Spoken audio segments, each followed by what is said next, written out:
ನಾನು ಅನ್ಬು ಉದಯಂ ಪಕ್ಷದ ರಾಜಕೀಯ ಸಿದ್ಧಾಂತವನ್ನು ನಮ್ಮ ಭಾರತ ಗಣರಾಜ್ಯ ಮತ್ತು ನನ್ನ ಸಹ 147 ಕೋಟಿ ನಾಗರಿಕರಿಗೆ ಅರ್ಪಿಸುತ್ತೇನೆ. ಸೆಂಬುಟ್ಸೆ ಎಂ ಸುಭಾಸ್ ಬಾಬು ಅಧ್ಯಕ್ಷರು ಅನ್ಬು ಉದಯಂ ಪಕ್ಷ.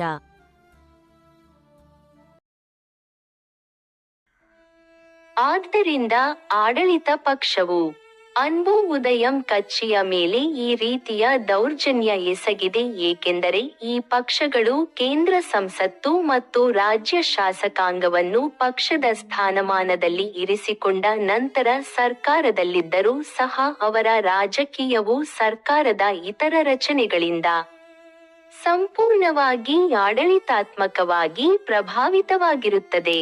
ಆದ್ದರಿಂದ ಅವರ ನಿಜವಾದ ರಾಜಕೀಯ ಸ್ವರೂಪವು ಅನ್ಬು ಉದಯಂ ಕಚ್ಚಿಯ ಅಧಿಕೃತ ದಾಖಲೆಗಳಲ್ಲಿ ಬಹಿರಂಗಗೊಳ್ಳುತ್ತದೆ ಎಂದು ಅವರು ಭಯಪಡುತ್ತಾರೆ. ಅವರು ಜನರಲ್ಲಿ ವಿಶ್ವಾಸಾರ್ಹತೆಯನ್ನು ಕಳೆದುಕೊಳ್ಳುತ್ತಾರೆ. ಇದು ನಮ್ಮ ಸಹವರ್ತಿ ಜನರಲ್ಲಿ ಅನ್ಬು ಉದಯಂ ಕಚ್ಚಿಯ ರಾಜಕೀಯಕ್ಕೆ ದಾರಿ ಮಾಡಿಕೊಡುತ್ತದೆ. ಈ ಸಂದರ್ಭಗಳನ್ನು ತಪ್ಪಿಸಲು ಆಡಳಿತ ಪಕ್ಷದ ಈ ಕ್ರಮದಲ್ಲಿ ಈ ಎರಡೂ ಪಕ್ಷಗಳು ಕ್ರಮವಾಗಿ ಅವರ ವೈಯಕ್ತಿಕ ಮಾನವ ಅಂತರ್ಗತ ಸ್ವಭಾವವಾಗಿದ್ದರು. ಈ ಎಲ್ಲಾ ಜನರ ಪ್ರಜಾಪ್ರಭುತ್ವ ವಿರೋಧಿ ಕ್ರಮಗಳು ನಮ್ಮ ಅನ್ಬು ಉದಯಂ ಪಕ್ಷದ ಇಡೀ ರಾಜಕೀಯದ ಮೇಲೆ ಪ್ರಜಾಪ್ರಭುತ್ವದಲ್ಲಿ ಎಲ್ಲ ರೀತಿಯಲ್ಲೂ ನಕಾರಾತ್ಮಕ ಪರಿಣಾಮ ಬೀರಿವೆ. ಅನ್ಬು ಉದಯಂ ಕಚ್ಚಿಯ ನಾಯಕನಾಗಿ, ಪ್ರಬುದ್ಧ ಪ್ರಜಾಪ್ರಭುತ್ವವಾದಿಯಾಗಿ, ನಾನು ಇನ್ನೂ ಪ್ರಜಾಪ್ರಭುತ್ವ ನೀತಿಶಾಸ್ತ್ರದಲ್ಲಿ ಈ ಎಲ್ಲಾ ನೋವುಗಳನ್ನು ಸಹಿಸಿಕೊಳ್ಳುತ್ತಿದ್ದೇನೆ. ಪ್ರಜಾಪ್ರಭುತ್ವ ರಾಷ್ಟ್ರವಾದ ಭಾರತದಲ್ಲಿ ಅನ್ಬು ಉದಯಂ ಕಚ್ಚಿಯ ನಾಯಕ ಸೆಂಬುಟ್ಸೆ ಎಂ ಸುಭಾಷ್ ಬಾಬು ಅವರೇ, ಈ ವಿಷಯಗಳ ಬಗ್ಗೆ ನಾನು ಭಾರತ ಚುನಾವಣಾ ಆಯೋಗವನ್ನು ಕೇಳಲು ಬಯಸುತ್ತೇನೆ. ಈಗ ಅನ್ಬು ಉದಯಂ ಕಚ್ಚಿ ನಿಮ್ಮ ಮುಂದೆ ಎತ್ತಿರುವ ಈ ವಿಷಯಗಳ ಬಗ್ಗೆ ಯಾರು ಕ್ರಮ ಕೈಗೊಳ್ಳುತ್ತಾರೆ? ಈ ರಾಜಕೀಯ ವಿಷಯದ ಬಗ್ಗೆ ಭಾರತದ ಚುನಾವಣಾ ಆಯೋಗ ಅಥವಾ ನ್ಯಾಯಾಂಗ ಕ್ರಮ ಕೈಗೊಳ್ಳುತ್ತದೆಯೇ? ಇದರಲ್ಲಿ ಆಡಳಿತಾತ್ಮಕವಾಗಿ ಸಾಧ್ಯವೇ? ದೇಶದಲ್ಲಿನ ಬಲಿಪಶುಗಳಿಗೆ ಆಡಳಿತ ಇಲಾಖೆಗಳ ಮೂಲಕ ಸಂಬಂಧಪಟ್ಟವರು ಸೂಕ್ತ ಕ್ರಮಗಳನ್ನು ಏಕೆ ತೆಗೆದುಕೊಳ್ಳುತ್ತಿಲ್ಲ? ಇದರಲ್ಲಿ ಸರ್ಕಾರದ ಇತರ ಎಲ್ಲಾ ಇಲಾಖೆಗಳಂತೆ ಸಂಸತ್ತು, ಶಾಸಕಾಂಗ ಸಭೆಗಳು ಮತ್ತು ಸ್ಥಳೀಯ ಸಂಸ್ಥೆಗಳ ಸದಸ್ಯರಾಗಿರುವ ತಮ್ಮ ಪ್ರತಿನಿಧಿಗಳ ಆಧಾರದ ಮೇಲೆ ಪೊಲೀಸ್ ಇಲಾಖೆಯು ಪೀಡಿತ ಜನರನ್ನು ನ್ಯಾಯಾಲಯಕ್ಕೆ ಏಕೆ ಮಾರ್ಗದರ್ಶನ ಮಾಡುತ್ತದೆ? ಆಡಳಿತ ಇಲಾಖೆಗಳ ಮೂಲಕ ಪರಿಹರಿಸಬೇಕಾದ ಎಲ್ಲಾ ವಿಷಯಗಳಲ್ಲಿ ಪೊಲೀಸ್ ಇಲಾಖೆಯು ಪೀಡಿತ ಸಾರ್ವಜನಿಕರೊಂದಿಗೆ ನಿರಂಕುಶವಾಗಿ ಹಸ್ತಕ್ಷೇಪ ಮಾಡುತ್ತದೆ. ಅಲ್ಲಿಯೂ ಸಹ ನಾವು ಭಾರತೀಯ ನಾಗರಿಕರಾಗಿ ಭಾರತದ ಚುನಾವಣಾ ಆಯೋಗದಿಂದ ನೋಂದಾಯಿತ ಮತ್ತು ಮಾನ್ಯತೆ ಪಡೆದ ರಾಷ್ಟ್ರೀಯ ಮಟ್ಟದ ಮತ್ತು ರಾಜ್ಯ ಮಟ್ಟದ ರಾಜಕೀಯ ಪಕ್ಷಗಳ ಸದಸ್ಯರಿಂದ ಚುನಾವಣೆಯ ಮೂಲಕ ನಮ್ಮ ಜನಪ್ರತಿನಿಧಿಗಳಾಗಿ ಆಯ್ಕೆಯಾದವರು ಮತ್ತು ಅವರೆಲ್ಲರೂ ಕೇಂದ್ರ ಸಂಸತ್ತು, ರಾಜ್ಯ ಶಾಸಕಾಂಗ ಸಭೆಗಳು ಮತ್ತು ಸ್ಥಳೀಯ ಸಂಸ್ಥೆಗಳ ಸದಸ್ಯರಾಗಿ ಆಡಳಿತ ಪಕ್ಷ ಮತ್ತು ವಿರೋಧ ಪಕ್ಷದ ಸ್ಥಾನಗಳಲ್ಲಿದ್ದಾರೆ. ಆಡಳಿತ ಪಕ್ಷ ಮಾತ್ರ ಸರ್ಕಾರವನ್ನು ನಡೆಸುತ್ತದೆ. ಅವರೊಂದಿಗೆ ವಿರೋಧ ಪಕ್ಷಗಳು ಸಹ ಸರ್ಕಾರದಲ್ಲಿ ಭಾಗವಹಿಸುತ್ತಿವೆ ಮತ್ತು ಅವರು ಆಡಳಿತ, ನ್ಯಾಯಾಂಗ, ಚುನಾವಣಾ ಆಯೋಗ ಮತ್ತು ಭಾರತದ ಕಂಟ್ರೋಲರ್ಗಳು ಮತ್ತು ಆಡಿಟರ್ ಜನರಲ್ ಇತ್ಯಾದಿ ಸೇರಿದಂತೆ ಎಲ್ಲಾ ಸರ್ಕಾರಿ ರಚನೆ ಇಲಾಖೆಗಳು ಮತ್ತು ಸರ್ಕಾರಿ ಸಂಸ್ಥೆಗಳಲ್ಲಿ ಹಾಗೂ ಕೇಂದ್ರ ಸಂಸತ್ತು ಮತ್ತು ರಾಜ್ಯ ಶಾಸಕಾಂಗ ಸಭೆಗಳನ್ನು ಹೊರತುಪಡಿಸಿ ಮಾಧ್ಯಮಗಳಲ್ಲಿಯೂ ಹಸ್ತಕ್ಷೇಪ ಮಾಡುತ್ತಾರೆ. ದೇಶದಲ್ಲಿನ ಈ ಪರಿಸ್ಥಿತಿಯನ್ನು ಗಮನಿಸಿದರೆ ಅವುಗಳಿಂದ ಪ್ರಭಾವಿತರಾದವರಿಗೆ ದೇಶದಲ್ಲಿ ಎಷ್ಟು ಚುನಾವಣೆಗಳು ನಡೆಯುತ್ತವೆ, ಅಥವಾ ಎಷ್ಟು ಆಡಳಿತ ಬದಲಾವಣೆಗಳು ನಡೆಯುತ್ತಿವೆ, ಅಥವಾ ಎಷ್ಟು ಆಡಳಿತ ಪಕ್ಷಗಳು ಬದಲಾದರು, ಅಥವಾ ನಾಗರಿಕರು ಆಯ್ಕೆ ಮಾಡಿದ ಎಷ್ಟು ಪ್ರತಿನಿಧಿಗಳು 2 ರಾಷ್ಟ್ರೀಯ ಮಟ್ಟದ ಮತ್ತು 2 ರಾಜ್ಯ ಮಟ್ಟದ ಚುನಾವಣೆಗಳಲ್ಲಿ ಈ ಪಕ್ಷಗಳ ನಡುವೆ ಬದಲಾಗಲು ಮೊದಲು ಮತ್ತು ನಂತರ ಪೀಡಿತ ಜನರು ನ್ಯಾಯಾಂಗದಲ್ಲಿ ನ್ಯಾಯಾಲಯದಿಂದ ಕಾಗದದ ರೂಪದಲ್ಲಿ ತೀರ್ಪು ಪಡೆಯಲು ಹೋರಾಡುತ್ತಲೇ ಇರುತ್ತಾರೆ ಮತ್ತು ಅಲೆದಾಡುತ್ತಲೇ ಇರುತ್ತಾರೆ. ಅವರು ತಮ್ಮ ತೀರ್ಪನ್ನು ಪಡೆದ ನಂತರ ಅದನ್ನು ಪೂರೈಸಲು ಮುಂದಿನ ಸುತ್ತಿನ ಹೋರಾಟಕ್ಕೆ ಮುಂದುವರಿಯುತ್ತಾರೆ. ಆದರೂ ದೇಶದಲ್ಲಿ ರಾಜಕೀಯದ ಹೆಸರಿನಲ್ಲಿ ಭಾರತದ ಸ್ವಾತಂತ್ರ್ಯದ ನಂತರವೂ ಇಷ್ಟು ಸಮಯದವರೆಗೆ ರಾಜಕೀಯದ ಹೆಸರಿನಲ್ಲಿ ಭಾರತದ ಚುನಾವಣಾ ಆಯೋಗದಿಂದ ನೋಂದಾಯಿಸಲ್ಪಟ್ಟ ಮತ್ತು 2 ರಾಷ್ಟ್ರೀಯ ಮಟ್ಟದ ಪಕ್ಷಗಳು ಮತ್ತು 2 ರಾಜ್ಯ ಮಟ್ಟದ ಪಕ್ಷಗಳನ್ನು ಗುರುತಿಸಲ್ಪಟ್ಟ ಈ 2 ರಾಷ್ಟ್ರೀಯ ಮಟ್ಟದ ಪಕ್ಷಗಳು, 2 ರಾಜ್ಯ ಮಟ್ಟದ ಪಕ್ಷಗಳು ಮಾತ್ರ ಕೇಂದ್ರ ಸಂಸತ್ತು ಮತ್ತು ರಾಜ್ಯ ಶಾಸಕಾಂಗದಲ್ಲಿ ತಮ್ಮ ನಡುವೆ ಪರ್ಯಾಯವಾಗಿ ನಿರಂತರವಾಗಿ ಒಟ್ಟಿಗೆ ಇವೆ. ಆಡಳಿತ ಪಕ್ಷ ಮತ್ತು ವಿರೋಧ ಪಕ್ಷವು ಕೇಂದ್ರ ಸರ್ಕಾರ ಮತ್ತು ರಾಜ್ಯ ಸರ್ಕಾರದಲ್ಲಿ ಸ್ಥಾನಗಳನ್ನು ಹೊಂದಿವೆ. ಇದು ಪಕ್ಷಗಳ ಮಟ್ಟದಲ್ಲಿ ಚುನಾವಣೆಯ ಮೂಲಕ ಬದಲಾಗುತ್ತದೆ. ಕೆಲವೊಮ್ಮೆ ಆಡಳಿತ ಪಕ್ಷವು ವಿರೋಧ ಪಕ್ಷವಾಗುತ್ತದೆ ಅಥವಾ ಅದೇ ಸ್ಥಾನದಲ್ಲಿ ಉಳಿಯುತ್ತದೆ ಮತ್ತು ಅದಕ್ಕೆ ಅನುಗುಣವಾಗಿ ವಿರೋಧ ಪಕ್ಷವು ತನ್ನ ಸಾಮಾನ್ಯ ಸ್ಥಾನದಲ್ಲಿ ಉಳಿಯುತ್ತದೆ. ಭಾರತದ ಚುನಾವಣಾ ಆಯೋಗದಲ್ಲಿ ನೋಂದಾಯಿಸಲಾದ ಅನ್ಬು ಉದಯಂ ಕಚ್ಚಿ ಸೆಲೆಬ್ರಿಟಿಗಳಿಂದ ಪ್ರಾರಂಭಿಸಲ್ಪಟ್ಟ ಪಕ್ಷವಲ್ಲ, ಬದಲಾಗಿ ಸಾಮಾನ್ಯ ಜನರಿಂದ ಯಾರೋ ಒಬ್ಬರು ಪ್ರಾರಂಭಿಸಿದ ಪಕ್ಷವಾಗಿದೆ ಮತ್ತು ಅದರ ಮೂಲಭೂತ ತತ್ವ ರಾಜಕೀಯ ತತ್ವಶಾಸ್ತ್ರದಲ್ಲಿ ಬಲವಾದ ರಚನೆಯನ್ನು ಹೊಂದಿದೆ ಎಂಬ ಆಧಾರದ ಮೇಲೆ. ಈ 2 ಮಾನ್ಯತೆ ಪಡೆದ ಪಕ್ಷಗಳ ಸದಸ್ಯರಿಂದ ಜನಸಾಮಾನ್ಯರಿಂದ ಆಯ್ಕೆಯಾದವರು ತಮ್ಮ ಪ್ರತಿನಿಧಿಗಳಿಂದ ಈ ದೌರ್ಜನ್ಯಗಳಿಗೆ ಬಲಿಯಾಗುತ್ತಿದ್ದಾರೆ, ಕೇವಲ ರಾಜಕೀಯ ಕಾರಣಗಳಿಗಾಗಿ ಪ್ರಜಾಪ್ರಭುತ್ವ ಪದ್ಧತಿಗೆ ವಿರುದ್ಧವಾಗಿ. ದೇಶದಲ್ಲಿ ಮುಕ್ತವಾಗಿ ರಾಜಕೀಯ ನಡೆಸಲು ಅವಕಾಶ ನೀಡದೆ ಮತ್ತು ಜನರ ಆಡಳಿತಕ್ಕಾಗಿ ಚುನಾವಣೆಗಳಲ್ಲಿ ಭಾಗವಹಿಸಲು ಬಿಡದೆ. ಭಾರತದ ಚುನಾವಣಾ ಆಯೋಗದಿಂದ ನೋಂದಾಯಿತ ಮತ್ತು ಗುರುತಿಸಲ್ಪಟ್ಟ ರಾಷ್ಟ್ರೀಯ ಮಟ್ಟದ ಮತ್ತು ರಾಜ್ಯ ಮಟ್ಟದ ರಾಜಕೀಯ ಪಕ್ಷಗಳಲ್ಲಿನ ಮುಖ್ಯ ಪಕ್ಷಗಳ ಸದಸ್ಯರಾಗಿರುವ ಈ ಜನಪ್ರತಿನಿಧಿಗಳು ಮತ್ತು ಅವರ ನೇರ ಮತ್ತು ಅಥವಾ ಪರೋಕ್ಷ ಮೈತ್ರಿ ಪಕ್ಷಗಳಿಂದ ಅನ್ಬು ಉದಯಂ ಕಚ್ಚಿ ಈ ರೀತಿ ಪ್ರಭಾವಿತರಾಗುತ್ತಿದ್ದಾರೆ. ಅಂತಹ ವಿಷಯಗಳಲ್ಲಿ ಅವರ ವಿರುದ್ಧ ಯಾರು ಕ್ರಮ ಕೈಗೊಳ್ಳಬೇಕು? ಪ್ರಜಾಪ್ರಭುತ್ವ ದೇಶದಲ್ಲಿ ಈ ಪರಿಸ್ಥಿತಿಯಲ್ಲಿ ಈ ಸ್ಥಾನಗಳಲ್ಲಿರುವ ಈ ಜನಪ್ರತಿನಿಧಿಗಳು ತಮ್ಮ ವಿರುದ್ಧ ನ್ಯಾಯಾಲಯದ ತೀರ್ಪನ್ನು ಹೇಗೆ ಕಾರ್ಯಗತಗೊಳಿಸುತ್ತಾರೆ? ಸರ್ಕಾರದಲ್ಲಿ ಇಲಾಖಾ ಮತ್ತು ಆಡಳಿತಾತ್ಮಕವಾಗಿ ಅಧಿಕಾರದಲ್ಲಿರುವ ಬಲಿಪಶುಗಳ ಪರವಾಗಿ ಇರುವ ಈ ಪ್ರತಿನಿಧಿಗಳು ಯಾರು? ಪ್ರಜಾಪ್ರಭುತ್ವದಲ್ಲಿ ಅವರ ಮೇಲೆಯೇ ಕ್ರಮ ಕೈಗೊಳ್ಳಲು ಅವರು ಏನು ರಾಜಕೀಯ ಸಂತರೆ? ರಾಜಕೀಯದ ಬಗ್ಗೆ ಯಾವುದೇ ತಿಳುವಳಿಕೆ ಇಲ್ಲದೆ ಜನರಿಂದ ಆಯ್ಕೆಯಾದ ಈ ಪ್ರಜಾಪ್ರಭುತ್ವ ವಿರೋಧಿ ದುಷ್ಟರಿಂದ ನಾವು ಇನ್ನೇನು ನಿರೀಕ್ಷಿಸಬಹುದು? ಸರ್ಕಾರವನ್ನು ನಡೆಸುವ ಈ ಜನಪ್ರತಿನಿಧಿಗಳ ಬೆಂಬಲವಿಲ್ಲದೆ ಸರ್ಕಾರಿ ಇಲಾಖೆಯ ಸ್ಥಾನದಿಂದ ಅಧಿಕಾರಿಗಳಾಗಿ ಪ್ರಜಾಪ್ರಭುತ್ವದಲ್ಲಿ ಪೂರ್ಣ ಜವಾಬ್ದಾರಿಯಿಂದ ಇದನ್ನು ಯಾರು ಕಾರ್ಯಗತಗೊಳಿಸುತ್ತಾರೆ? ಪ್ರಜಾಪ್ರಭುತ್ವದಲ್ಲಿ ಸರ್ಕಾರಿ ವಲಯದಲ್ಲಿ ಕೆಲಸ ಮಾಡುವ ಅಧಿಕಾರಿಗಳಿಗೆ ಇಷ್ಟೊಂದು ಧೈರ್ಯ ಮತ್ತು ಧೈರ್ಯ ಯಾರಲ್ಲಿದೆ? ಪ್ರಜಾಪ್ರಭುತ್ವ ದೇಶದಲ್ಲಿ ಜನರಿಂದ ಚುನಾಯಿತ ಪ್ರತಿನಿಧಿಗಳು ಅವರನ್ನು ಧಿಕ್ಕರಿಸಿ ಈ ರೀತಿ ವರ್ತಿಸಲು ಸಾಧ್ಯವೇ? ಹಾಗಿದ್ದಲ್ಲಿ ಸರ್ಕಾರಿ ರಚನೆಯಲ್ಲಿ ಸಂಬಂಧಪಟ್ಟ ಆಡಳಿತ ಇಲಾಖೆಗಳು ಇದನ್ನು ಹೇಗೆ ಕಾರ್ಯಗತಗೊಳಿಸುತ್ತವೆ? ಈ ಪ್ರಕ್ರಿಯೆಯ ಮೂಲಕ ಜನಪ್ರತಿನಿಧಿಗಳು ಮತ್ತು ಅಧಿಕಾರಿಗಳು ಇದನ್ನು ಹೇಗೆ ಕಾರ್ಯಗತಗೊಳಿಸುತ್ತಾರೆ? ಸರ್ಕಾರಿ ರಚನೆಯೊಳಗೆ ಇಲಾಖೆಗಳ ಮೂಲಕ ಅಧಿಕಾರಿಗಳು ಕೇವಲ ಕಚೇರಿ ಆಡಳಿತ ಮಟ್ಟದಲ್ಲಿ ಕಾರ್ಯನಿರ್ವಹಿಸುತ್ತಾರೆ. ಪ್ರಜಾಪ್ರಭುತ್ವದಲ್ಲಿ ಏನು ಪ್ರಯೋಜನ? ಇದರಿಂದ ಯಾರಿಗೆ ಲಾಭ? ಪ್ರಜಾಪ್ರಭುತ್ವ ದೇಶದಲ್ಲಿ ವಾಸ್ತವವಾಗಿ ಏನಾಗುತ್ತದೆ? ಇಲ್ಲಿ ಜನರು ಈ ರೀತಿಯ ಆಡಳಿತ ಪಕ್ಷದ ಆಡಳಿತಾತ್ಮಕ ಕುಶಲತೆಯಿಂದ ಯಾರಿಗೂ ಪ್ರಯೋಜನವಿಲ್ಲ ಮತ್ತು ಅದು ಸಂಭವಿಸಿದ ಕಾರಣದಿಂದ ಅವರಿಗೆ ಉಳಿದಿರುವ ಎಲ್ಲಾ ಬಲಿಪಶುಗಳು ಉಳಿದಿದ್ದಾರೆ. ಆದರೆ ಅವರು ಮನೆಯಲ್ಲಿಯೇ ಪಾರ್ಶ್ವವಾಯುವಿಗೆ ಒಳಗಾಗುತ್ತಾರೆ. ಆದರೆ ಈ ಅಪರಾಧಿಗಳು ದೇಶದಲ್ಲಿ ಕಾನೂನಿನ ಮೇಲೆ ಭಯ ಮತ್ತು ಸ್ವಯಂ ನಿಯಂತ್ರಣವಿಲ್ಲದೆ ನಿರಂತರವಾಗಿ ಈ ರೀತಿಯ ವಿಶ್ವಾಸದಿಂದ ಮಾಡುತ್ತಲೇ ಇರುತ್ತಾರೆ. ಪ್ರಜಾಪ್ರಭುತ್ವ ದೇಶದಲ್ಲಿ ಜನಸಾಮಾನ್ಯರ ಸ್ಥಿತಿ ಇದು. ಅವರು ಏನು ಮಾಡಬಹುದು?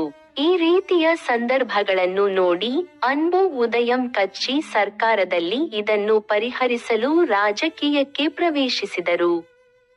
ಭಾರತ ಚುನಾವಣಾ ಆಯೋಗದಿಂದ ನೋಂದಾಯಿಸಲ್ಪಟ್ಟ ಅನ್ಬು ಉದಯಂ ಕಚ್ಚಿಯ ಅಧ್ಯಕ್ಷ ಸೆಂಬೂತ್ಸೇಎಂ ಸುಭಾಷ್ ಬಾಬು ಅವರಂತಹ ವ್ಯಕ್ತಿಗಳು ಕೇವಲ ರಾಜಕೀಯ ಕಾರಣಗಳಿಂದ ಪ್ರಭಾವಿತರಾದಾಗ ಕೇಂದ್ರ ಸಂಸತ್ತು ಮತ್ತು ರಾಜ್ಯ ಶಾಸಕಾಂಗಗಳ ಸದಸ್ಯರು ಮತ್ತು ಕೇಂದ್ರ ಸರ್ಕಾರ ಮತ್ತು ರಾಜ್ಯ ಸರ್ಕಾರದಲ್ಲಿ ಆಡಳಿತಗಾರರಾಗಿ ಆಯ್ಕೆಯಾದ ಪ್ರತಿನಿಧಿಗಳ ಮೂಲಕ ಮತ್ತು ಭಾರತೀಯ ಚುನಾವಣಾ ಆಯೋಗದಿಂದ ರಾಷ್ಟ್ರೀಯ ಮತ್ತು ರಾಜ್ಯ ಮಟ್ಟದಲ್ಲಿ ಪಕ್ಷಗಳಾಗಿ ಗುರುತಿಸಲ್ಪಟ್ಟ ಪಕ್ಷಗಳ ಮೂಲಕ ಅನ್ಬು ಉದಯಂ ಕಚ್ಚಿಯ ಅಧ್ಯಕ್ಷ ಸೆಂಬೂತ್ಸೇಎಂ ಸುಭಾಷ್ ಬಾಬು ಅವರ ಪರಿಚಯವಿಲ್ಲದ ಸಾಮಾನ್ಯ ನಾಗರಿಕರು ಪ್ರಜಾಪ್ರಭುತ್ವ ರಾಷ್ಟ್ರವಾದ ಭಾರತದಲ್ಲಿ ಫಲಾನುಭವಿಗಳಾಗುತ್ತಾರೆಯೇ?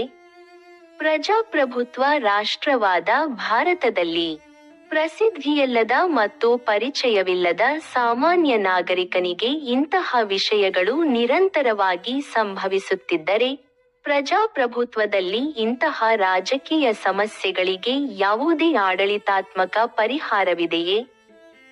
ರಾಜಕೀಯ ಪಕ್ಷಗಳಲ್ಲಿ ಆಡಳಿತಾತ್ಮಕವಾಗಿ ಈ ವಿಷಯವನ್ನು ಪರಿಹರಿಸಲು ಯಾವುದೇ ಸಮಯ ಮಿತಿ ಇದೆಯೇ?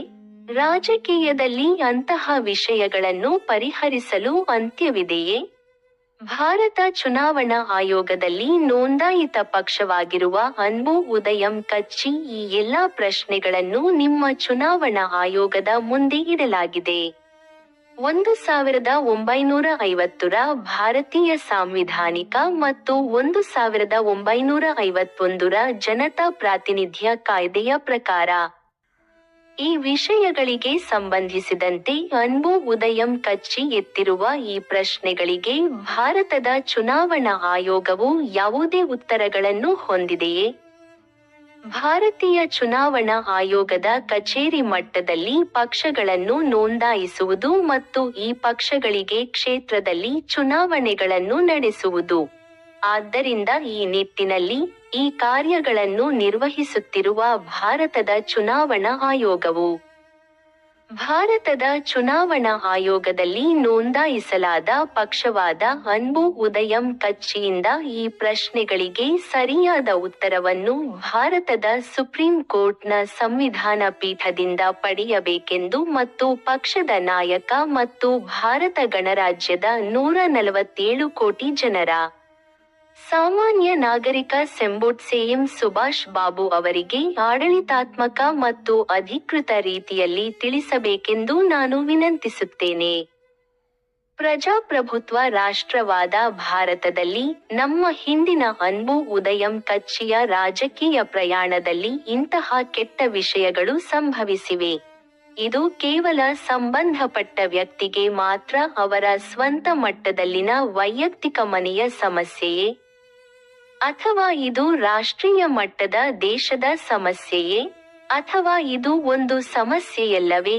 ಇದರಲ್ಲಿ ನಾವು ಇಲ್ಲಿ ಪರಿಗಣಿಸಬೇಕಾದ ಪ್ರಮುಖ ವಿಷಯವೆಂದರೆ ಈ 3 ಪ್ರಶ್ನೆಗಳಲ್ಲಿ ಯಾವುದನ್ನು ಪಕ್ಷದ ಅಧ್ಯಕ್ಷ ಸೆಂಬೂತ್ಸೇಎಂ ಸುಭಾಷ್ ಬಾಬು ಅನ್ಬು ಉದಯಂ ಕಚ್ಚಿ ಪರವಾಗಿ ನಾನು ನಿಮ್ಮ ಮುಂದೆ ಇಡುತ್ತೇನೆ.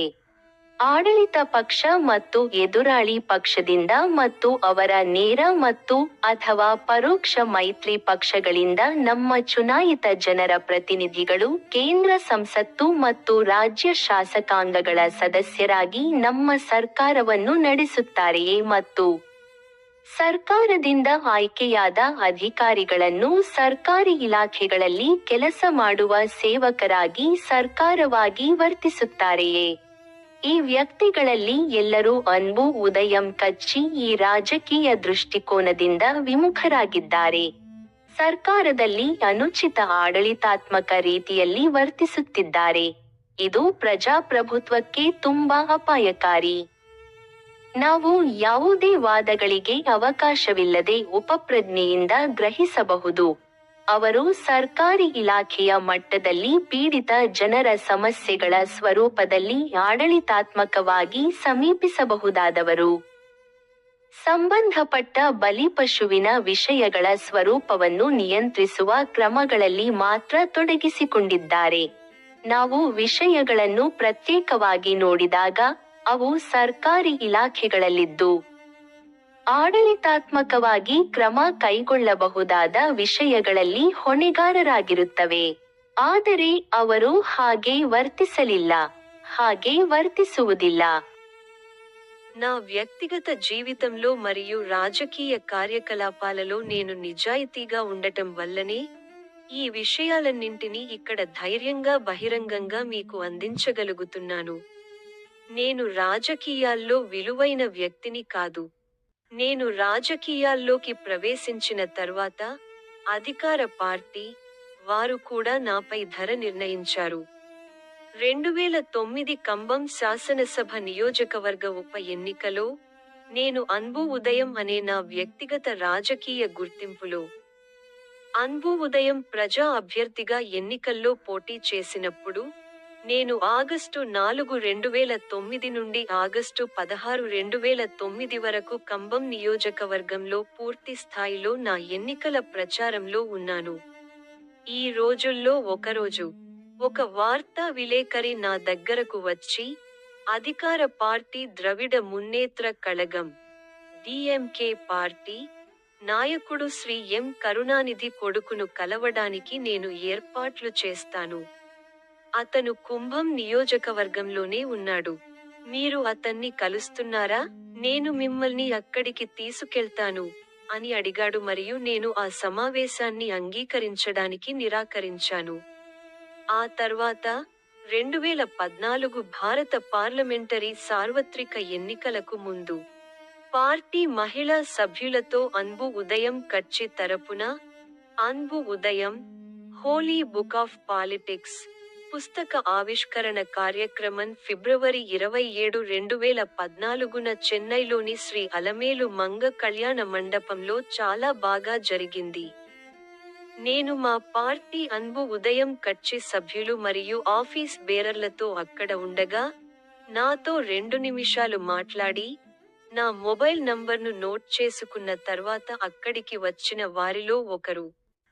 కొంతకాలం తర్వాత, అతను బయటి నుండి తన మొబైల్ ఫోన్లో నాకు కాల్ చేసి, నాతో తన సమావేశం వివరాలను గుర్తు చేసుకున్నాడు. తరువాత అతను తనను తాను పరిచయం చేసుకుని తన మొబైల్ ఫోన్లో ఇలా అడిగాడు: నేను మిమ్మల్ని అఖిల భారత అన్నా ద్రవిడ మున్నేత్ర కళగం ఏఐడిఎంకే పార్టీ నాయకత్వం వద్దకు తీసుకెళ్తున్నాను. మీరు అతన్ని కలుస్తారా? దానికి నేను ఏర్పాట్లు చేయాలా? నేను సమావేశాన్ని అంగీకరించడానికి నిరాకరించాను. మీరు దీన్ని ఎందుకు నిరాకరిస్తున్నారని అతను నన్ను అడిగాడు. నేను వారికి వ్యతిరేకంగా రాజకీయాలు చేస్తున్నాను. నేను వారిని ఎలా కలవగలను? నేను వారిని ఎందుకు కలవాలి? నేను మా అన్బు ఉదయం రాజకీయ వైఖరిని అతనికి చెప్పినప్పుడు, నేను ఈ 2 పార్టీల నాయకత్వాలకు వ్యతిరేకంగా జాతీయ స్థాయిలో మరియు రాష్ట్ర స్థాయిలో 3వ నాయకత్వంగా రాజకీయాలు నిర్వహించడానికి వచ్చానని అతను ఇంకేమీ చెప్పకుండా, నా మొబైల్ నంబర్ను గమనించండి అని చెప్పాడు. దీనిపై మీకు ఏదైనా అభిప్రాయం ఉంటే నన్ను పిలవండి అని ఆయన ప్రసంగం ముగించారు. ఈ 2 వేర్వేరు కాలాల్లో, ఒకప్పుడు తమిళనాడులో పాలక పార్టీలుగా ద్రవిడ మున్నేత్ర కళగం డిఎంకే పార్టీ మరియు మరొకసారి అఖిల భారత అన్నా ద్రవిడ మున్నేత్ర కళగం ఏఐడిఎంకే పార్టీ అధికారంలో ఉన్నాయి.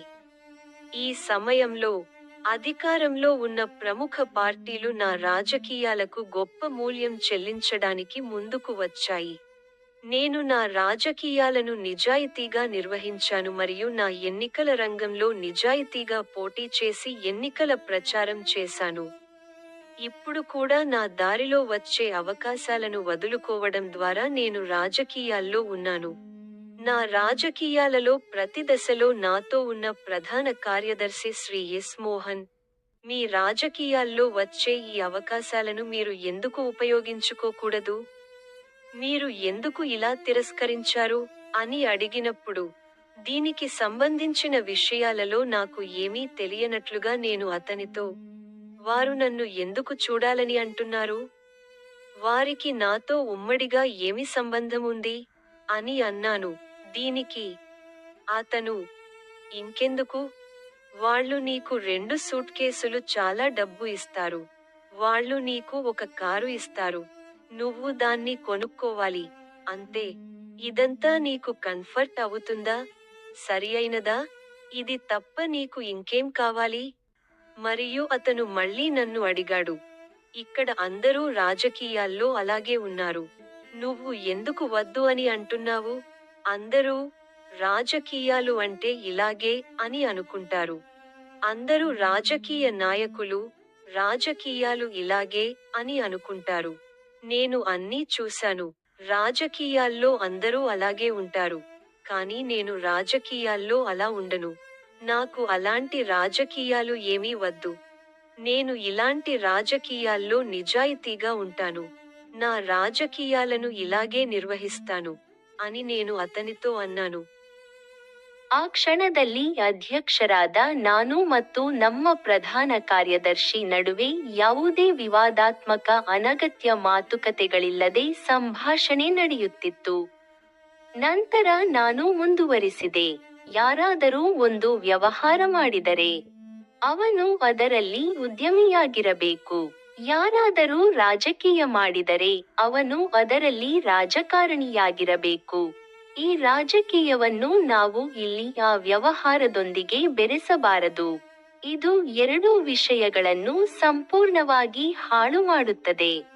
ಇದು ರಾಜಕೀಯ ನೀತಿಯಲ್ಲ, ಅದು ವ್ಯವಹಾರ ನೈತಿಕವಲ್ಲ. ನಾನು ಹಾಗೆ ವ್ಯವಹಾರ ಮಾಡಲು ಬಯಸಿದರೆ ನಾನು ರಾಜಕೀಯಕ್ಕೆ ಏಕೆ ಬರಬೇಕು? ನಾನು ಬೇರೆ ಯಾವುದಾದರೂ ವ್ಯವಹಾರಕ್ಕೆ ಹೋಗುತ್ತಿದ್ದೆ. ಇದನ್ನು ಮಾಡಲು ನಾನು ಈ ರಾಜಕೀಯಕ್ಕೆ ಇನ್ನೇನು ಬರಬೇಕು? ಇದನ್ನು ಮಾಡಲು ಇಲ್ಲಿ ಬಹಳಷ್ಟು ಜನರಿದ್ದಾರೆ. ಇಲ್ಲಿರುವ ಪ್ರತಿಯೊಬ್ಬರೂ ಹೀಗೆ ರಾಜಕೀಯ ಮಾಡುತ್ತಿದ್ದಾರೆ. ನನ್ನ ಪಾಲಿಗೆ ನಾನು ರಾಜಕೀಯವನ್ನು ಸ್ವಲ್ಪ ಹೆಚ್ಚು ಹಾಳು ಮಾಡಬೇಕೆ ಎಂದು ನಾನು ಅವರಿಗೆ ಹೇಳಿದೆ. ಪ್ರಸ್ತುತ ರಾಜಕೀಯ ಸಂದರ್ಭಗಳನ್ನು ಪರಿಗಣಿಸಿ ಅವರು ನನ್ನನ್ನು ಕೇಳಿದರು. ನಂತರ, ನೀವು ರಾಜಕೀಯಕ್ಕೆ ಏಕೆ ಬರಬೇಕು? ನಂತರ, ನಿಮ್ಮ ನಾಯಕತ್ವದಂತೆ ನಾವು ನಿಮಗೆ ಸಹಾಯ ಮಾಡಲು ರಾಜಕೀಯವನ್ನು ಏಕೆ ಮಾಡಬೇಕು? ಅದಕ್ಕಾಗಿ ನಾನು ಹೇಳಿದ್ದೇನೆಂದರೆ, ಈ ದೇಶದಲ್ಲಿ ರಾಜಕೀಯ ನಡೆಸುತ್ತಿರುವವರೆಲ್ಲರೂ ಅರಾಜಕತಾವಾದಿಗಳು, ದೌರ್ಜನ್ಯಗಳು, ದಬ್ಬಾಳಿಕೋರರು, ಭ್ರಷ್ಟರು ಮತ್ತು ಲಂಚಕೋರರು ಎಂದು ಭಾವಿಸುತ್ತಿದ್ದಾರೆ. ಅದು ಹಾಗಲ್ಲ. ಜಗತ್ತಿನಲ್ಲಿ ಎಲ್ಲಾ ಹಂತಗಳ ಜನರಿದ್ದಾರೆ. ನಮ್ಮಂತೆಯೇ ಪ್ರಾಮಾಣಿಕರು ಇದ್ದಾರೆ. ನಾನು ಈ ಪ್ರಾಮಾಣಿಕನಂತೆ ಬೆಳೆದಿದ್ದೇನೆ. ಇನ್ನು ಮುಂದೆ ನಾನು ರಾಜಕೀಯದಲ್ಲಿ ಹೀಗೆಯೇ ಇರುತ್ತೇನೆ. ನನ್ನಂತೆಯೇ ರಾಜಕೀಯದಲ್ಲಿ ಪ್ರಾಮಾಣಿಕವಾಗಿರಲು ಬಯಸುವ ಜನರು ಈ ಜಗತ್ತಿನಲ್ಲಿ ಇನ್ನೂ ಇದ್ದಾರೆ. ಅವರು ಸೆಂಬುಟ್ ಎಂ ಸುಭಾಷ್ ಬಾಬು ನಮ್ಮಂತಹ ಯಾರಾದರೂ ಅನ್ಬು ಉದಯಂ ರಾಜಕೀಯದಲ್ಲಿ ಪ್ರಾಮಾಣಿಕವಾಗಿ ನಟಿಸಿದ್ದಾರೆ ಮತ್ತು ಅನ್ಬು ಉದಯಂ ಕಚ್ಚಿಯನ್ನು ರಾಜಕೀಯ ಪಕ್ಷವಾಗಿ ನಡೆಸಲಾಗಿದೆ. ಭಾರತದ ಚುನಾವಣಾ ಆಯೋಗದಿಂದ ನೋಂದಾಯಿಸಲ್ಪಟ್ಟ ಅನ್ಬು ಉದಯಂ ಕಚ್ಚಿಯ ಚುನಾವಣೆಯಲ್ಲಿ ಅಭ್ಯರ್ಥಿಯಾಗಿ ಸ್ಪರ್ಧಿಸಿದ್ದಾರೆ ಮತ್ತು ಭಾಗವಹಿಸಿದ್ದಾರೆ. ಜನರಿಗೆ ನಾವು ಪ್ರಾಮಾಣಿಕವಾಗಿ ರಾಜಕೀಯದಲ್ಲಿರಬೇಕು. ಅವರ ಮನಸ್ಸಿನಲ್ಲಿ ಮನಸ್ಥಿತಿಯನ್ನು ಸೃಷ್ಟಿಸಬೇಕು. ಅದನ್ನು ಎಲ್ಲರೂ ಗೌರವಿಸುತ್ತಾರೆ. ಈ ಪೀಳಿಗೆಯಲ್ಲಿ ಪ್ರತಿಯೊಬ್ಬರೂ ಅದನ್ನು ಅನುಭವಿಸುವುದು ನಮಗೆ ಗೌರವಾನ್ವಿತವಾಗಿರುತ್ತದೆ. ನಮ್ಮ ಭವಿಷ್ಯದ ಪೀಳಿಗೆಯನ್ನು ರಾಜಕೀಯದಲ್ಲಿ ಬೆಳೆಸಬೇಕು ಎಂಬ ಆಧಾರದ ಮೇಲೆ ಅನ್ಬು ಉದಯಂ ರಾಜಕೀಯದ ಮುಖ್ಯ ಗುರಿಯಾಗಿದೆ. ಯಾವುದೇ ರೀತಿಯ ಸರ್ಕಾರ ಇರಲಿ, ರಾಜಕೀಯದ ಬಗ್ಗೆ ಏನೂ ತಿಳಿದಿಲ್ಲದ ಜನರು ಸಹ ಯಾವುದೇ ರಾಜಕೀಯ ವಿಷಯ, ಯಾವುದೇ ಪರಿಸ್ಥಿತಿ ಮತ್ತು ಏಕೆ ಸಂದರ್ಭಗಳು ಅಥವಾ ಸಂದರ್ಭಗಳಲ್ಲಿ ಅನ್ಬು ಉದಯಂ ಅವರ ರಾಜಕೀಯ ನಿಲುವುಗಳನ್ನು ನಿರ್ಧರಿಸಲು ಸಾಧ್ಯವಾಗುತ್ತದೆ. ಈ ರೀತಿಯಾಗಿಯೇ ಅನ್ಬು ಉದಯಂ ಅವರ ರಾಜಕೀಯ ಗುರುತನ್ನು ಜನರು ಗುರುತಿಸಬೇಕು. ಅನ್ಬು ಉದಯಂ ಅವರ ರಾಜಕೀಯ ತಂತ್ರವೆಂದರೆ, ರಾಜಕೀಯವಾಗಿ ಅನ್ಬು ಉದಯಂ ರಾಜಕೀಯದ ಆಧಾರದ ಮೇಲೆ ಎಲ್ಲಾ ಜನರು ಅನ್ಬು ಉದಯಂ ಅವರ ರಾಜಕೀಯ ಸಿದ್ಧಾಂತದ ಚೌಕಟ್ಟಿನೊಳಗೆ ಯೋಚಿಸುವಂತೆ ಮಾಡುವ ಮೂಲಕ ಯಾವುದೇ ವಿಷಯಗಳ ಬಗ್ಗೆ ಸ್ವಾಭಾವಿಕವಾಗಿ ನಿರ್ಧರಿಸಲು ಮತ್ತು ಪ್ರಜಾಸತ್ತಾತ್ಮಕವಾಗಿ ನಿರ್ಧಾರಗಳನ್ನು ತೆಗೆದುಕೊಳ್ಳಲು ಅನುವು ಮಾಡಿಕೊಡುವುದು. ಈಗ 21ನೇ ಶತಮಾನದಲ್ಲಿ ದೇಶದ ರಾಜಕೀಯ ಪರಿಸ್ಥಿತಿ ಅತ್ಯಂತ ಕೆಟ್ಟ ಸ್ಥಿತಿಯಲ್ಲಿದೆ. ನಾನು ಅನ್ಬು ಉದಯಂ ಅವರ ರಾಜಕೀಯವನ್ನು ಈ ರೀತಿಯಲ್ಲಿ ನಡೆಸಬೇಕು ಎಂದು ನನಗೆ ಖಚಿತವಾಗಿದೆ. ಇಲ್ಲಿಯವರೆಗೆ ರಾಜಕೀಯ ಪ್ರವೇಶಿಸಿದವರೆಲ್ಲರೂ ಬೇರೆ ಬೇರೆ ಕ್ಷೇತ್ರದಲ್ಲಿ ಪ್ರಸಿದ್ಧರಾಗಿದ್ದಾರೆ ಮತ್ತು ನಂತರ ಅವರು ರಾಜಕೀಯಕ್ಕೆ ಪ್ರವೇಶಿಸುತ್ತಾರೆ. ರಾಜಕೀಯವನ್ನು ಮುಂದುವರಿಸಲು ಈ ಸೆಲೆಬ್ರಿಟಿ ಗುರುತು ನಮ್ಮ ಕ್ಷೇತ್ರದಲ್ಲಿ ಅತ್ಯಂತ ಆರ್ಥಿಕವಾಗಿ ಸ್ವಾವಲಂಬಿಯಾಗಿದೆ. ನಾವು ಏನು ಹೇಳಿದರೂ ಈ ಸಾರ್ವಜನಿಕರು ಕೇಳಲು ಸಿದ್ಧರಾಗುತ್ತಾರೆ. ಮಾಧ್ಯಮಗಳು, ನಿಯತಕಾಲಿಕೆಗಳು, ದೂರದರ್ಶನ ಚಾನೆಲ್ಗಳು ಮತ್ತು ರೇಡಿಯೋ ಚಾನೆಲ್ಗಳು, ಸಾಮಾಜಿಕ ಮಾಧ್ಯಮ, ಯೂಟ್ಯೂಬ್ ಚಾನೆಲ್ಗಳು, ಫೇಸ್ಬುಕ್ ಪುಟಗಳು ಇತ್ಯಾದಿ ಕಪ್ಪುಪಟ್ಟಿ ನಿರ್ಬಂಧಗಳಿಲ್ಲದೆ ಸುದ್ದಿಗಳನ್ನು ಪ್ರಕಟಿಸಲು ಮತ್ತು ಪ್ರಸಾರ ಮಾಡಲು ಸಿದ್ಧರಾಗುತ್ತಾರೆ. ಜನರಿಗೆ ಸುದ್ದಿಗಳನ್ನು ತರುವುದು ಸೆಲೆಬ್ರಿಟಿ ಎಂಬ ಏಕೈಕ ಗುರುತಿನ ಕಾರಣದಿಂದಾಗಿ. ಸೆಲೆಬ್ರಿಟಿಗಳು ನಾವು ಅದನ್ನು ರಾಜಕೀಯದಲ್ಲಿ ಏಕೆ ಬಳಸಬಾರದು ಎಂದು ಯೋಚಿಸಿದಾಗ, ಜನರು ಮತ್ತು ಮಾಧ್ಯಮಗಳು ತಕ್ಷಣವೇ ಬೆಂಬಲಿಸಲು ಸಿದ್ಧರಿದ್ದಾರೆ ಎಂದು ಪರಿಗಣಿಸಬೇಕು. ಅದು ನಮ್ಮ ರಾಜಕೀಯ, ಇದು ನಮ್ಮ ಸೆಲೆಬ್ರಿಟಿ ಗುರುತು, ನಮ್ಮ ರಾಜಕೀಯಕ್ಕೆ, ಅದು ನಮ್ಮ ರಾಜಕೀಯಕ್ಕೆ ಸಾಕು ಎಂಬ ಸೆಲೆಬ್ರಿಟಿ. ಆದ್ದರಿಂದ ಅವರು ನಮ್ಮ ರಾಜಕೀಯಕ್ಕೆ ತತ್ವಗಳ ಅಗತ್ಯವಿಲ್ಲ, ಅದಕ್ಕೆ ಸಿದ್ಧಾಂತದ ಅಗತ್ಯವಿಲ್ಲ, ಕೇವಲ ಸೆಲೆಬ್ರಿಟಿ ಸ್ಥಾನಮಾನ ಸಾಕು. ಅವರು ತಮ್ಮ ಕ್ಷೇತ್ರಗಳಲ್ಲಿ ಈ ಸೆಲೆಬ್ರಿಟಿ ಸ್ಥಾನಮಾನದೊಂದಿಗೆ ಅವರು ಯಾವುದೇ ಇತರ ಕ್ಷೇತ್ರವನ್ನು ಪ್ರವೇಶಿಸಲು ಬಯಸುತ್ತಾರೋ, ಜನಸಾಮಾನ್ಯರು ಮತ್ತು ಮಾಧ್ಯಮಗಳು ತಮ್ಮ ಅನುಭವ ಅಥವಾ ಅರ್ಹತೆಗಳ ಬಗ್ಗೆ ಕಾಳಜಿ ವಹಿಸುವುದಿಲ್ಲ ಎಂದು ಅವರು ನಂಬುತ್ತಾರೆ. ಏಕೆಂದರೆ ಅವರು ಅಂತಹ ವಿಷಯಗಳನ್ನು ಅರ್ಥಮಾಡಿಕೊಳ್ಳುವಷ್ಟು ಪ್ರಬುದ್ಧರಾಗಿಲ್ಲ. ಆದ್ದರಿಂದ ಅವರು ನಂಬಲು ಸಿದ್ಧರಾಗಿದ್ದಾರೆ, ಅವರು ಅವರನ್ನು ಸುಲಭವಾಗಿ ಮೋಸಗೊಳಿಸಬಹುದು. ಆದರೆ ರಾಜಕೀಯದಲ್ಲಿ ಮೊದಲ ಬಾರಿಗೆ ಒಂದು ರಾಜಕೀಯವು ಸಾಮಾನ್ಯ ಜನರಿಂದ ಬರಬೇಕು, ಅಪರಿಚಿತ ನಾಗರಿಕರು. ಅದು ನಾಯಕನಾಗಿರಬೇಕು, ಪ್ರಸಿದ್ಧ ಅಥವಾ ಸೆಲೆಬ್ರಿಟಿ ಎಂಬ ಗುರುತು ಇಲ್ಲದೆ ಆ ರಾಜಕೀಯದಿಂದ ಗುರುತಿಸಲ್ಪಟ್ಟ ನಾಯಕತ್ವ. ಅದರಲ್ಲಿ ಯಾವುದೇ ವ್ಯಕ್ತಿಯ ಗುರುತನ್ನು ಹೊಂದಿರಬಾರದು. ನಾನು ಅದರಲ್ಲಿ ಮುನ್ನಡೆಸಬೇಕಾಗಿರುವುದು ಅಷ್ಟೇ. ನಾನು ಅವರಿಗೆ ಹೇಳಿದೆ, ನಾನು ಅಧ್ಯಕ್ಷ ಸೆಂಬುಟ್ಸೆ ಎಂ. ಸುಭಾಷ್ ಬಾಬು ಅವರನ್ನು ಗುರುತಿಸಬೇಕು. ನನ್ನ ರಾಜಕೀಯ ಅದು ಅನ್ಬು ಉದಯಂ. ಅನ್ಬು ಉದಯಂ, ನನ್ನ ರಾಜಕೀಯವನ್ನು ನಾನು ಗುರುತಿಸಬೇಕು. ಅದು ನಾನು ಅಧ್ಯಕ್ಷ ಸೆಂಬುಟ್ಸೆ ಎಂ. ಸುಭಾಷ್ ಬಾಬು. ಈ ಎರಡು ವಿಷಯಗಳು ನನ್ನ ರಾಜಕೀಯದಲ್ಲಿ ಒಟ್ಟಿಗೆ ಬೆರೆತಿವೆ. ಅದು ಯಾವುದೇ ಕ್ಷೇತ್ರವಾಗಿದ್ದರೂ.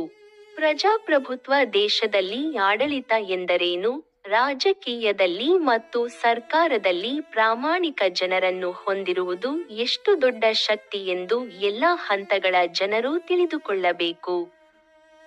ನಾವು ಕೆಟ್ಟ ಜನರನ್ನು ಕೆಟ್ಟವರೆಂದು ಮತ್ತು ಒಳ್ಳೆಯ ಜನರನ್ನು ಒಳ್ಳೆಯವರೆಂದು ಸ್ವೀಕರಿಸಿದಾಗ, ನಮ್ಮ ಸಹವರ್ತಿ ನಾಗರಿಕರು ನಮ್ಮನ್ನು ಹಾಗೆಯೇ ಸ್ವೀಕರಿಸಲು ಎಷ್ಟು ಕಷ್ಟವಾಗುತ್ತದೆ.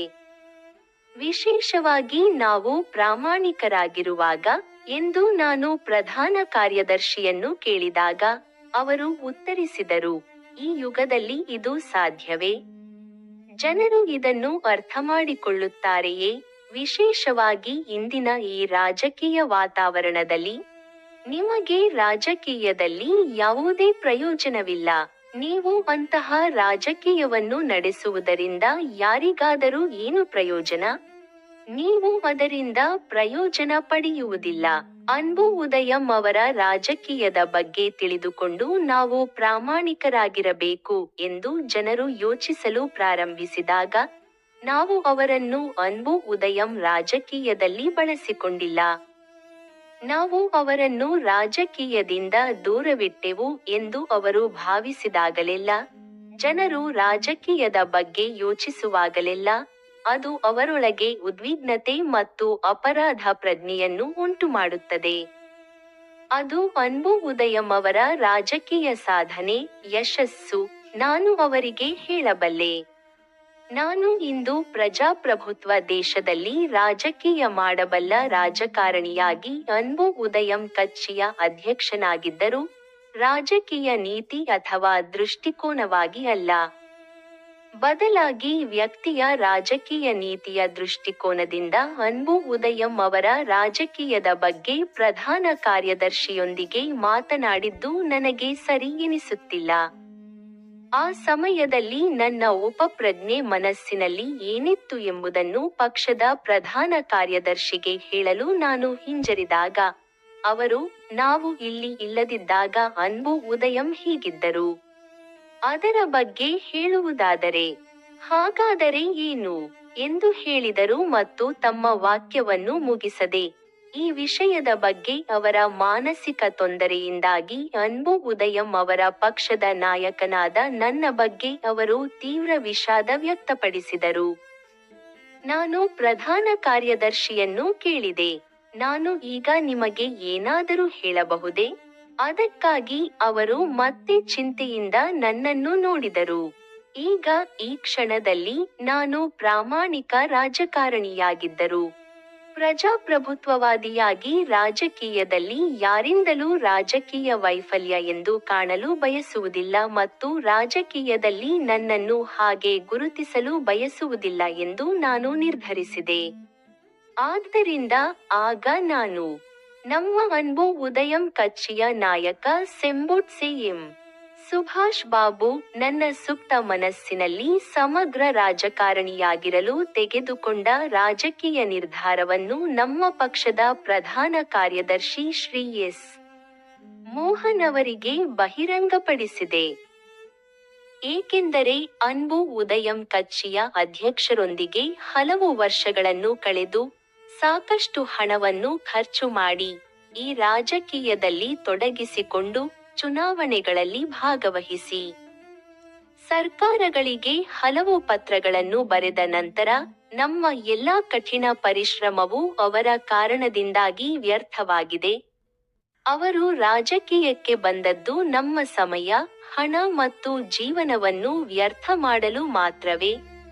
ಪ್ರಜಾಪ್ರಭುತ್ವ ದೇಶದಲ್ಲಿ ಸಂವಿಧಾನ, ಕಾನೂನು ಪ್ರಕಾರ ರಾಜಕೀಯದಲ್ಲಿ ಪಕ್ಷದ ಮಟ್ಟದಲ್ಲಿ ಅನ್ಬು ಉದಯಂ, ಪ್ರೀತಿಯ ಉದಯ ಸಿದ್ಧಾಂತವನ್ನು ನಡೆಸಲು ಬಂದವರು ಈಗ ಅಂತಹ ವ್ಯಕ್ತಿನಿಷ್ಠ ಸಾಮಾಜಿಕ ನೈತಿಕ ನೀತಿಶಾಸ್ತ್ರದ ಬಗ್ಗೆ ಮಾತನಾಡುತ್ತಿದ್ದಾರೆ. ಇದರಲ್ಲಿ ರಾಜಕೀಯ ಎಲ್ಲಿದೆ? ನಾನು ಅಧ್ಯಕ್ಷನಾಗಿ ಪ್ರಧಾನ ಕಾರ್ಯದರ್ಶಿ ನನ್ನ ಬಗ್ಗೆ ಚಿಂತಿಸುವುದನ್ನು ಬಯಸಲಿಲ್ಲ, ಏಕೆಂದರೆ ಪ್ರಧಾನ ಕಾರ್ಯದರ್ಶಿ ದುಃಖಿತರಾಗುತ್ತಾರೆ.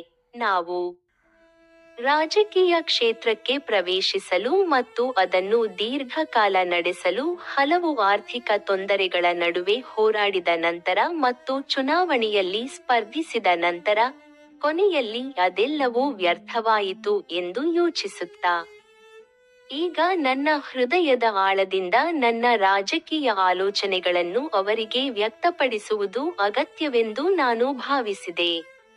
ಅಂದರೆ ಸೈನ್ಯವು ನನ್ನ ಬಳಿಗೆ ಬಂದು ಸರ್ಕಾರವನ್ನು ನನಗೆ ಹಸ್ತಾಂತರಿಸಿ, ನೀವು ಸರ್ಕಾರವನ್ನು ನಡೆಸಿ, ನಾವು ಅದನ್ನು ನೋಡಿಕೊಳ್ಳುತ್ತೇವೆ ಎಂದು ಹೇಳುತ್ತದೆ ಎಂದು ಅನ್ಬು ಉದಯಂ ಕಚ್ಚಿಯ ಪ್ರಧಾನ ಕಾರ್ಯದರ್ಶಿ ಶ್ರೀ ಎಸ್.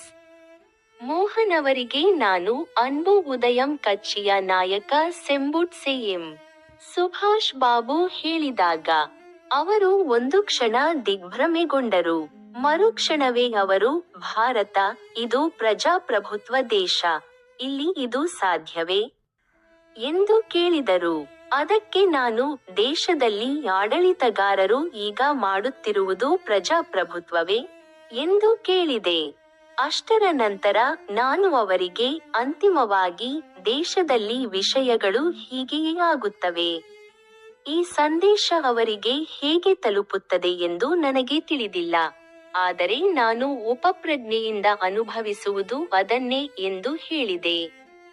ನನ್ನ ಭಾವನೆಗಳನ್ನು ಸಂಪೂರ್ಣವಾಗಿ ಅರ್ಥಮಾಡಿಕೊಂಡ ನಂತರ ಪ್ರಧಾನ ಕಾರ್ಯದರ್ಶಿ ನಾನು ಹೇಳಿದ್ದನ್ನು ಒಪ್ಪಿಕೊಂಡರು. ನೀವು ಪಕ್ಷದ ನಾಯಕರಾಗಿ ಒಂದು ಉದ್ದೇಶದಿಂದ ಅನ್ಬು ಉದಯಂ ರಾಜಕೀಯವನ್ನು ನಡೆಸುತ್ತಿದ್ದೀರಿ ಮತ್ತು ಆದ್ದರಿಂದ ನಾವು ನಡೆಸುತ್ತಿರುವ ರಾಜಕೀಯ ಸರಿಯಾಗಿದೆ. ನಾನು ಈಗ ಭಾರತದ ಚುನಾವಣಾ ಆಯೋಗಕ್ಕೆ ಇದನ್ನು ಹೇಳುತ್ತಿದ್ದೇನೆ. ನಿಮ್ಮ ಅಧೀನ ಅಧಿಕಾರಿಗಳಿಗೆ ಇದನ್ನು ನಾನು ಹೇಗೆ ಹೇಳಬಲ್ಲೆ? ಪ್ರಜಾಪ್ರಭುತ್ವ ರಾಷ್ಟ್ರವಾದ ಭಾರತದಲ್ಲಿ ಪಕ್ಷವನ್ನು ನೋಂದಾಯಿಸುವ ಮತ್ತು ಚುನಾವಣೆಗಳನ್ನು ನಡೆಸುವ ಜವಾಬ್ದಾರಿಯನ್ನು ಹೊಂದಿರುವ ಚುನಾವಣಾ ಆಯೋಗ ಮತ್ತು ದೇಶದ ಸರ್ಕಾರವನ್ನು ಆಳುವ ಜನರ ಪ್ರತಿನಿಧಿಗಳನ್ನು ಆಯ್ಕೆ ಮಾಡುವ ಮತ್ತು ಪಕ್ಷವನ್ನು ಗುರುತಿಸುವ ಮತದಾರರಾಗಿ ನಾಗರಿಕರಿಗೆ ನಿಮ್ಮ ನೇತೃತ್ವವನ್ನು ವಹಿಸುತ್ತದೆ.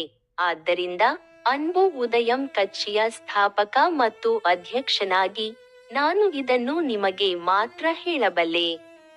ಆದಾಗ್ಯೂ ಈಗ ಆಗಸ್ಟ್ 15, 2025 ರಂದು ಇದು ಅನ್ಬು ಉದಯಂ ಕಚ್ಚಿಯ ನಾಯಕನಾದ ನಾನು ಬರೆದ ವೈಯಕ್ತಿಕ ಪತ್ರವಾಗಿದೆ. ಇದು ಆಡಳಿತಾತ್ಮಕ ಪತ್ರವೂ ಆಗಿದೆ. ನಾನು ಈಗ ಇದನ್ನು ಭಾರತದ ಚುನಾವಣಾ ಆಯೋಗಕ್ಕೆ ಸಲ್ಲಿಸುತ್ತಿದ್ದೇನೆ. ಭಾರತೀಯ ಪ್ರಜಾಪ್ರಭುತ್ವ ಗಣರಾಜ್ಯದಲ್ಲಿ ಒಬ್ಬ ನಾಗರಿಕ ಮತ್ತು ಪ್ರಾಮಾಣಿಕ ರಾಜಕಾರಣಿಯಾಗಿ ನಾನು ಈಗ ನಿಮಗೆ ಹೇಳಬಲ್ಲೆ ಇಷ್ಟೇ. ಈಗ ನಾನು ಮಾತ್ರ ಇಲ್ಲಿ ಇದನ್ನು ನಿಮಗೆ ಹೇಳಬಲ್ಲೆ. ಇದು ಸರಿಯೋ ತಪ್ಪೋ ಎಂದು ಯಾರು ಹೇಳುತ್ತಾರೆ? ಇದಕ್ಕೆ ಯಾರೂ ಮುಂದೆ ಬರುವುದಿಲ್ಲ. ಆದ್ದರಿಂದ ಈ ವಿಷಯದಲ್ಲಿ ಭಾಗಿಯಾಗಿರುವ ನಾನು, ಸೆಂಬುಟ್ಸೆ ಎಂ. ಸುಭಾಷ್ ಬಾಬು, ಭಾರತ ಚುನಾವಣಾ ಆಯೋಗದಲ್ಲಿ ನೋಂದಾಯಿಸಲಾದ ರಾಜಕೀಯ ಪಕ್ಷದ ನಾಯಕನಾಗಿ ನಮ್ಮ ಅನ್ಬು ಉದಯಂ ಅವರ ರಾಜಕೀಯ ನಿಲುವನ್ನು ಇಲ್ಲಿ ನೋಂದಾಯಿಸುತ್ತಿದ್ದೇನೆ. ಭಾರತೀಯ ಗಣರಾಜ್ಯದಲ್ಲಿ ವಿಶ್ವದಲ್ಲಿಯೇ ಮೊದಲ ಬಾರಿಗೆ ಪ್ರಜಾಪ್ರಭುತ್ವ ದೇಶದಲ್ಲಿ ರಾಜಕೀಯವು ನಾಗರಿಕರ ದೃಷ್ಟಿಕೋನದಿಂದ ಹೊರಹೊಮ್ಮಬೇಕು. ಒಬ್ಬ ನಾಗರಿಕ, ಅದು ಜನರ ದೃಷ್ಟಿಕೋನದಿಂದ ಬರಬೇಕು. ಯಾವುದೇ ಸೆಲೆಬ್ರಿಟಿಯ ವೈಯಕ್ತಿಕ ಗುರುತುಗಳಿಲ್ಲದೆ ಅದು ಜನರಿಗೆ ಮಾತ್ರ ರಾಜಕೀಯ ಸಿದ್ಧಾಂತವಾಗಿ ಪ್ರಕಟವಾಗಬೇಕು ಮತ್ತು ಆ ರಾಜಕೀಯ ಸಿದ್ಧಾಂತದ ಮೂಲಕ ದೇಶದಲ್ಲಿ ಒಬ್ಬ ನಾಯಕನನ್ನು ಗುರುತಿಸಬೇಕು. ಅದರಲ್ಲಿ ಯಾವುದೇ ವ್ಯಕ್ತಿಯ ಗುರುತು ಇರಬಾರದು. ನನ್ನ ಪಾತ್ರ ಅದನ್ನು ಮಾರ್ಗದರ್ಶನ ಮಾಡುವುದು ಮಾತ್ರ. ಈ ರೀತಿಯಾಗಿ ಅನ್ಬು ಉದಯಂ ರಾಜಕೀಯದಿಂದ ನಾನು ಗುರುತಿಸಲ್ಪಡಬೇಕು ಎಂದು ನಾನು ಪ್ರಧಾನ ಕಾರ್ಯದರ್ಶಿಗೆ ಹೇಳಿದೆ. 2016 ತಮಿಳುನಾಡು ರಾಜ್ಯ ವಿಧಾನಸಭಾ ಸಾರ್ವತ್ರಿಕ ಚುನಾವಣೆಯ ನಂತರ ನಾನು ಅನ್ಬು ಉದಯಂ ಕಚ್ಚಿಯ ನಾಯಕ ಸೆಂಬುಟ್ಸೆ M.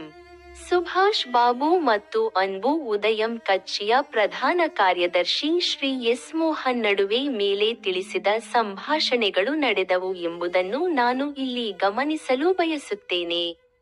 May 25, May 27, June 20, June 22 ಮತ್ತು ಜೂನ್ 8, 2016 ರಂದು ಕ್ರಮವಾಗಿ ಆ 5 ಪತ್ರಗಳನ್ನು ಬರೆಯುವ ಮೊದಲು ನಮ್ಮಿಬ್ಬರ ನಡುವೆ ಸಂಭಾಷಣೆಯನ್ನು ನಾನು ಈಗಾಗಲೇ ಉಲ್ಲೇಖಿಸಿದ್ದೇನೆ.